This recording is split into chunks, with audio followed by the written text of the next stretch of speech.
Hi everyone, I want to introduce you to ethical dilemma number 5 that will be presented by team number 3 today.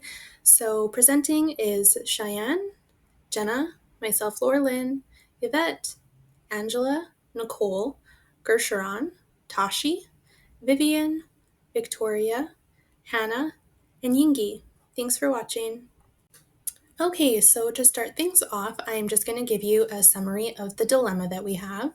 So, Nicole, an experienced dental hygienist of 15 years, suspects a dentist in her office is overdiagnosing caries and recommending unnecessary treatment. When she raises the concern, the practice owner dismisses her and threatens her for being a troublemaker in the practice.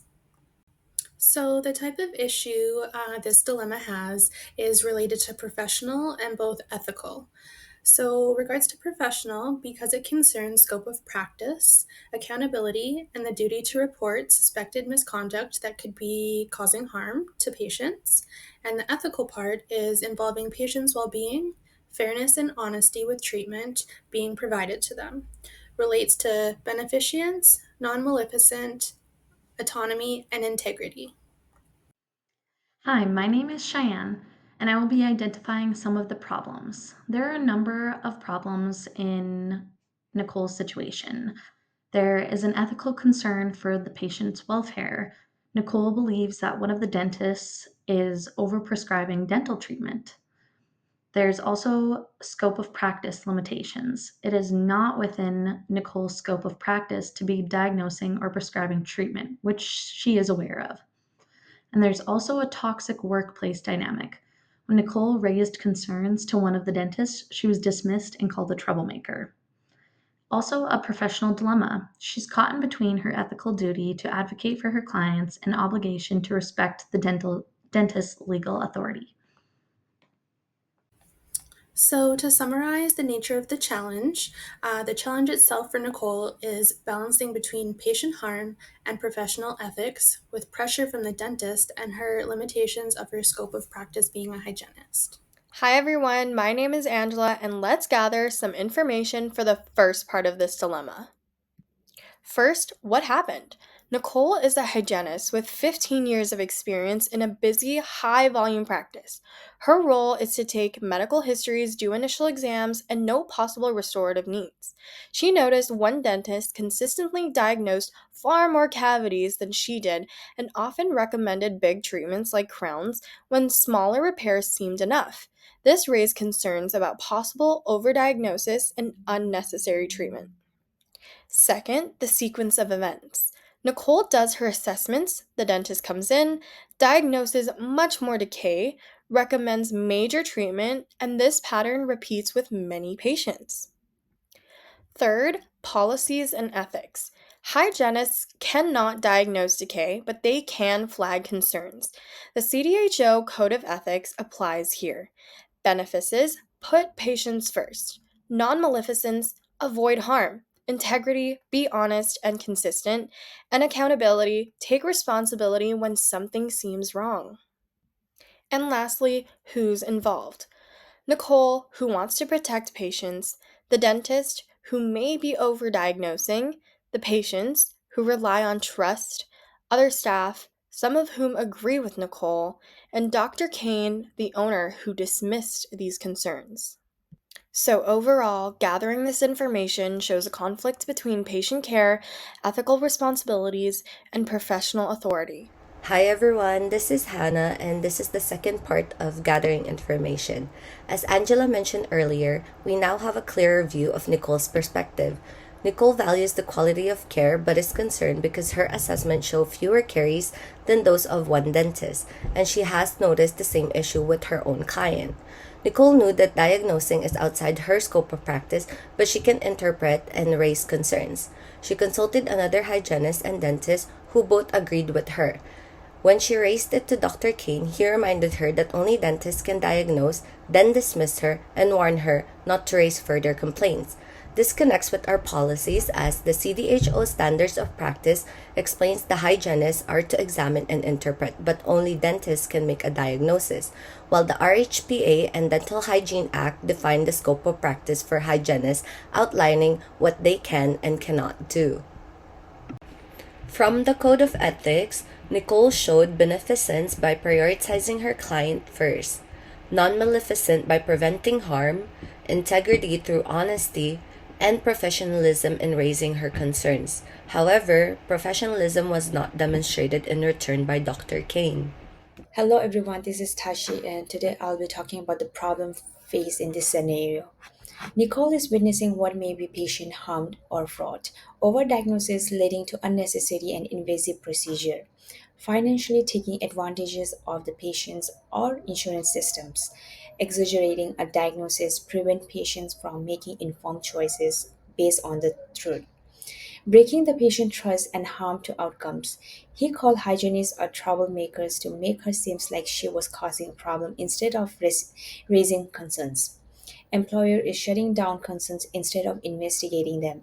He ignored Nicole, saying that only the dentist is legally allowed to make the diagnosis. Nicole's scope of practice limits her ability to intervene directly. What ethical principles are at stake for Nicole? Beneficence, obligation to act in the best interests of clients and promote their well being. Nicole is concerned that patients are being overtreated, which goes against. And then there's non maleficence, do no harm. Unneeded crowns or restorations may harm healthy tooth structure, violating this principle. And autonomy, respecting clients' right to make informed decisions about their care, truthfulness. If a dentist exaggerates diagnosis, patients are not given truthful information to exercise autonomy. Continuing with the ethical principles, integrity, honesty, and the moral courage in the professional actions, Nicole demonstrated by voicing her concerns despite the risk of being labeled a troublemaker. Accountability, taking responsibility and reporting the concerns when the patient's safety is at risk. Nicole is ethically bound to document and report her concerns through the appropriate regulatory channels. Justice, fair treatment and equality in care. Patients deserve care that is clinically justified, not profit driven.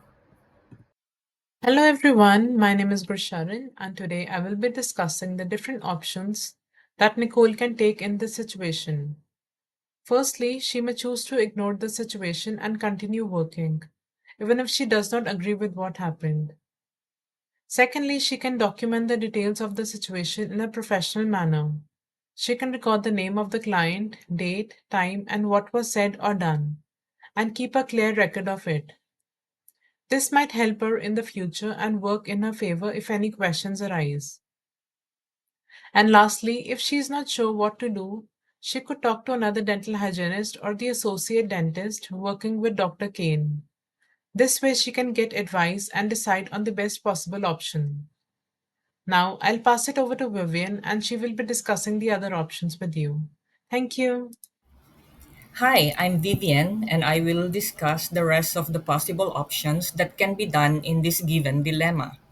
Next is to follow ethical guidelines by CDHO or College of Dental Hygienists of Ontario that focuses on accountability, autonomy, beneficence, privacy and confidentiality, and professionalism.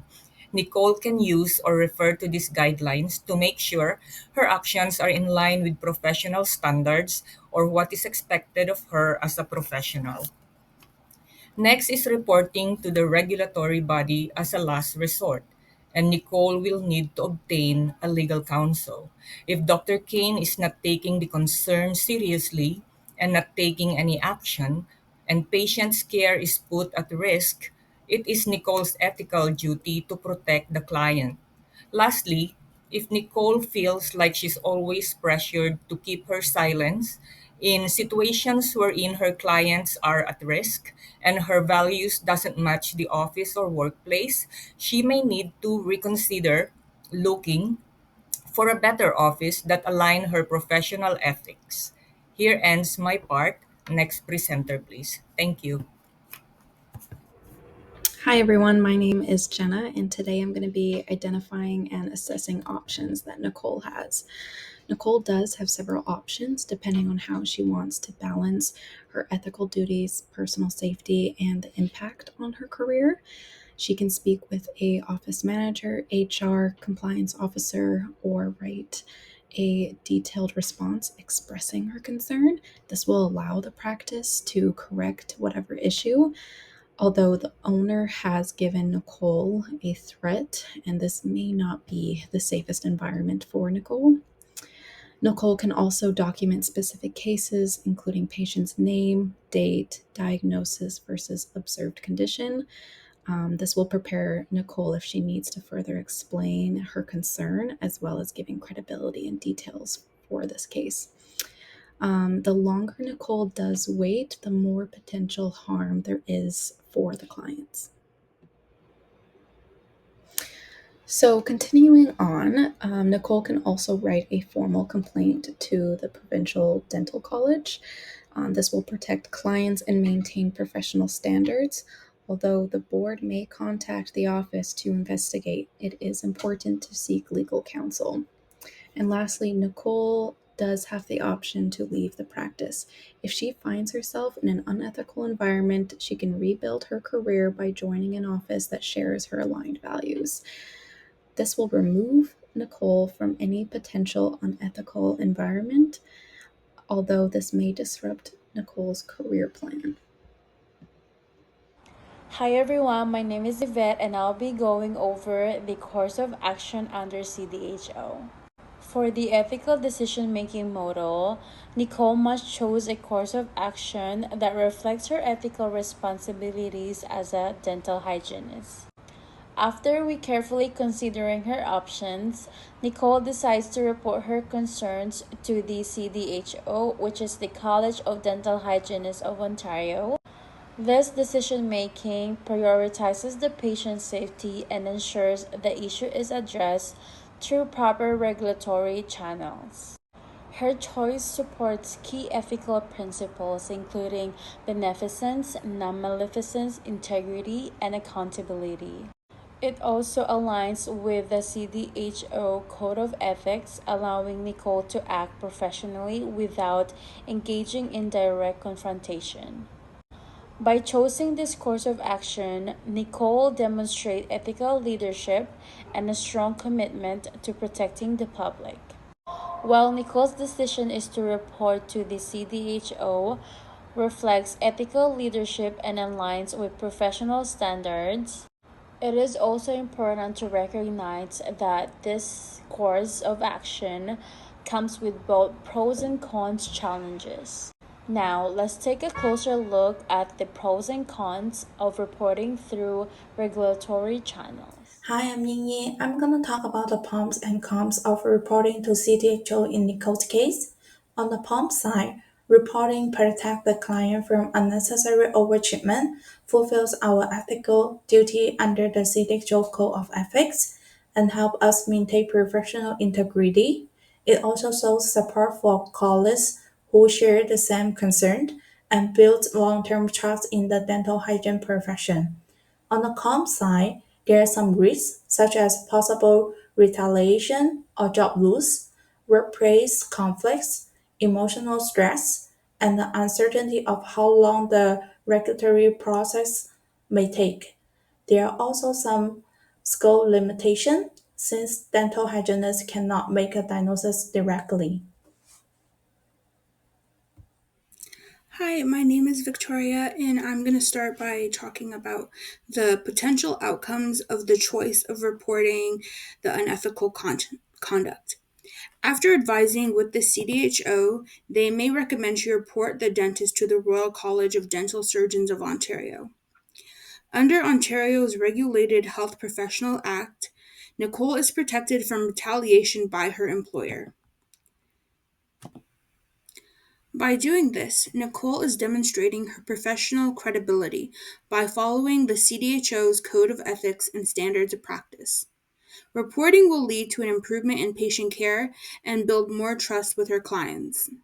Hi everyone, my name is Nicole, and I'll be continuing with the possible outcomes of reporting this concern to the CDHO. If the concern is reported to the RHPA, the process of investigation and review is initiated, which protects the public and resolve any risk of harm. There may be the possibility of workplace tension or retaliation risk from the dentist or other staff that may be involved in the investigation process.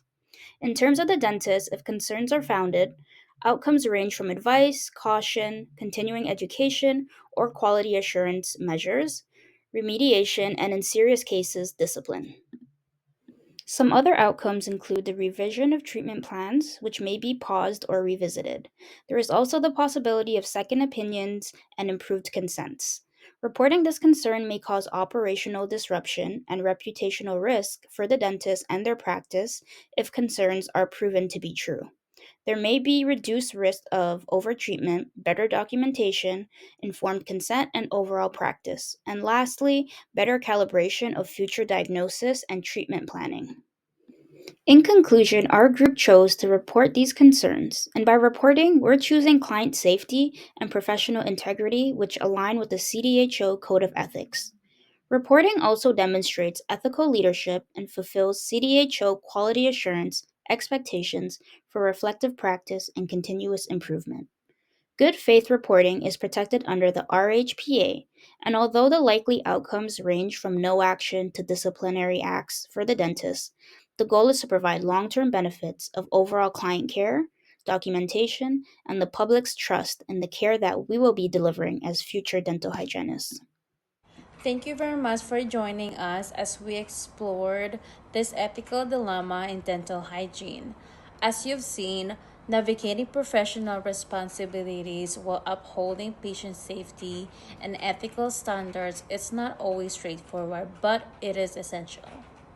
We hope our presentation spark reflection and conversation about how we as a future dental professionals can respond with integrity and care. We've also prepared a few questions to deepen the conversation and hear your perspectives. So let's move on to our Q&A and feel free to share your thoughts or ask anything related to this scenario.